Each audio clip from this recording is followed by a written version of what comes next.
Le prix de votre panier de courses pourrait bientôt baisser. Les 75 plus gros industriels français de l'agroalimentaire ont accepté de rouvrir les négociations avec la grande distribution. Rendez-vous d'ici à la fin mai. En mars dernier, les dernières discussions s'étaient soldées par une hausse globale de 10%. Argument avancé par les industriels, l'envolée des coûts des matières premières. Et puis celui-ci, Noah Moussa, le besoin de financer leur transition énergétique pour moins polluer.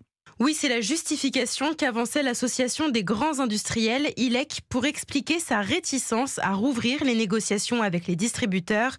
Un bon argument, mais loin d'être le seul, selon Éric Pichet, professeur de finance. L'idée pour les industries agroalimentaires, c'est de reconstituer leur taux de marge qui avait tendance à baisser depuis une vingtaine d'années. Ils mettent ça en avant parce que c'est dans l'air du temps. Le fait de dire, si c'est pour la transition énergétique, c'est pour la bonne cause, alors que l'argument qui consiste à dire on veut augmenter nos marges, c'est pas très populaire. Selon le cabinet McKinsey, les industriels ont moins raboté leurs marges que les distributeurs, mais Éric Pichet l'affirme, quoi qu'il arrive, ils ne seront jamais perdants. Ils pourront baisser les prix tout en augmentant leurs marges. C'est ça l'astuce. Si l'ensemble des matières premières baisse de 10%, ils pourront baisser par exemple leur prix de 5% tout en augmentant leur marge de 5%. Un jeu tout de même risqué. Le mois dernier, Système U a retiré tous les produits Pepsi de ses rayons malgré leur notoriété en raison d'un désaccord sur les prix. Noah Moussa du service économie d'Europe.